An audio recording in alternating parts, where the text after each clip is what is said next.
10년 후에, 10년 후에. 그래서 우리는 이제 질문을 해보는 거죠. 당신은 어떤 사람으로 살고 싶나? 어떤 사람으로 보여주고 싶냐? 이 질문을 꼭 던지면서 살아가야 되는 것 같습니다. 근데 구체적으로 그게 뭐니? 그러면 이제 말문이 막히는 거죠. 근데 이분 같은 경우에는 작가가 되고 싶다고 말씀을 하세요. 작가. 근데 이 작가를 하고 싶어 하는데 이분이 이제 꾸준히 글을 쓰시는 것 같은데 작가는 그야말로 글을 쓰는 사람이잖아요. 그러니까 글을 계속 쓰면서 자기가 그걸 익혀나가야 되는데 어떤 데 가서 배워야 된다 이렇게 생각을 한 것 같아요. 어떤 기존의 어떤 통념에 기반한 어떤 그 기준이 있으신 것 같아요. 작가는 그냥 하면 된다.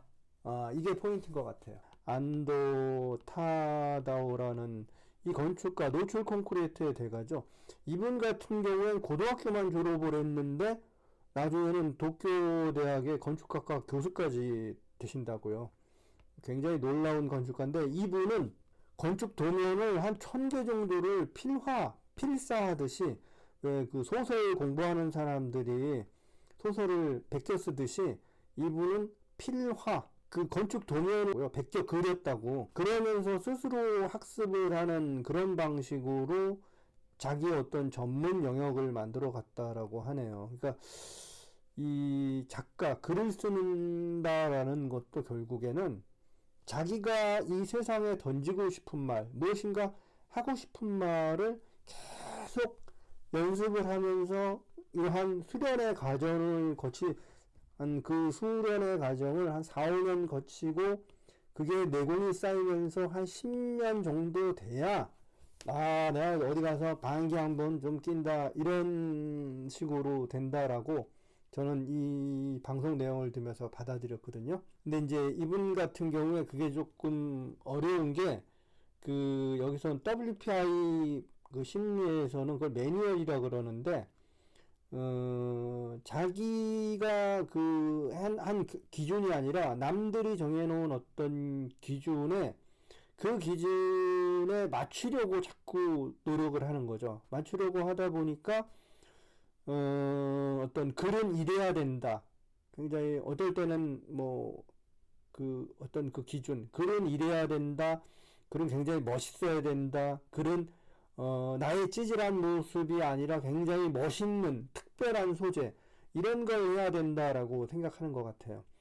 그래서 사실은 여기 보면 자기 삶을 왜 활용 안 할까 이 부분 자기의 이야기를 자기의 생활에 있는 자기 주변에 있는 이야기를 스토리로 만들어서 이야기하는 게 좋다는 거죠. 그래서 일본에 있는 어떤 그 소설은 편의점 인간이라는 소설이 있어요.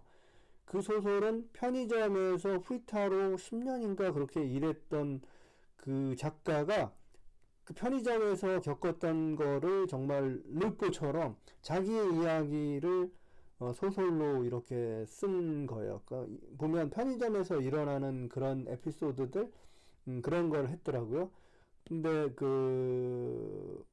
우리나라에도 있죠. 이 편의점 인간처럼 제목이 정확하게 지금 매일 편의점에 출근합니다든가 그 책에서도 이분이 편의점 그걸 운영하면서 그때 겪는 여러 가지 이야기들을 책으로 묶어낸 건데 이거는 왜 중요하냐면 자기가 현재 살아가고 있는 자기 삶을 부정하지 않고 그 이야기를 소재로 잡아내서 이야기를 한다는데 상당히 설득력이 있다는 거죠. 글은 그래서 이상한 엄한 데서 잡아오는 게 아니라 자기의 주변에 있는 이야기를 그 소재로 쓸 때 가장 어떤 힘을 발휘하는 게 아닐까 이런 생각을 해요. 그래서 이제 마지막으로 저도 요즘 제일 관심 있는 게 사실은 심리 이 부분이기 때문에 제가 할 수 있는 만큼 하기로 생각을 했어요. 그래서 앞으로는 이런 식으로 유튜브를 만들어서 제 나름대로 그냥 공부한 흔적들인데 이거 그냥 놔두면 다 잊어버릴 테니까 저 나름대로 스스로 정리한다라는 생각으로 이런 걸 유튜브에 올리기로 했습니다.